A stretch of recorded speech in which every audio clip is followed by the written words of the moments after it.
সংগ্রামী সহযোদ্ধা, আমরা আমাদের আজকে অবস্থান কর্মসূচির 12তম দিন অতিবাহিত করছি।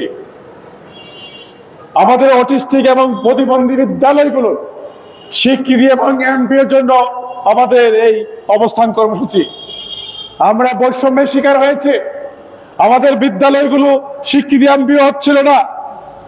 যেসব শিক্ষকেরা নিজের সন্তানের মতো করে আমাদের বিশেষ শিশুদের মানুষ করছিল, যারা জাতি করে যারা নেতৃত্ব দিচ্ছিল, যারা জাতিকে দিক নির্দেশনা দিয়ে দেশকে একটি মধ্যমায়ের কান্ট্রিতে পরিণত করছিল, সেই জাতি করার হাতিয়ার রাস্তায় জাতি বিবেক শূন্য হয়ে যাচ্ছে। তা না হলে কি করে এই শিক্ষকরা নিজের অধিকারের জন্য, নিজের বেতনের জন্য রাস্তায় দাঁড়ায়? অথচ দেখেন, একজন এমপি মন্ত্রীর বাসা থেকে বস্তা ভরে ভরে টাকা উদ্ধার হচ্ছে, হাজার হাজার কোটি টাকা, 100 নয় 200 নয় 400 বাড়ি তাদের দরকার হয় ঘুমানোর জন্য। অথচ আমার শিক্ষকেরা একটি কামরা পর্যন্ত পায় না, তারা রাজপথে দাঁড়িয়ে এই মেট্রো রেলের নিচে।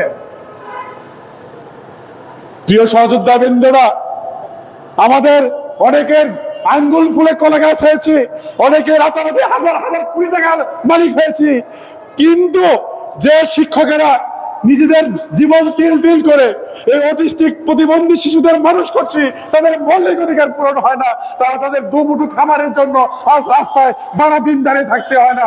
প্রশাসনের কেউ এখনো পর্যন্ত তাদের সঙ্গে কথা বলার জন্য আসে না। আমরা এই দেশে আসছি, আমরা বড়ই দুর্ভাগা। না হলে এই জাতির শ্রেষ্ঠ সন্তান যারা যারা জাতি করার হাতিয়ার, তারা তো শুধু দুই মুঠো খাওয়ার জন্য রাস্তায় দাঁড়িয়ে থাকে, এমন জাতি মনে হয় পৃথিবীতে আর নেই। আপনি দেখবেন ফ্রান্সে প্রথম শ্রেণীর কর্মকর্তা হচ্ছে শিক্ষকরা। জাপানে আদালতে শুধু শিক্ষকদেরই বস্তু দেওয়া হয়। উন্নত কান্ট্রিগুলিতে শিক্ষকদের জন্য আলাদা ব্যবস্থা রয়েছে, আর আমাদের জন্য শিক্ষকদের জন্য স্পেশাল ব্যবস্থা আছে।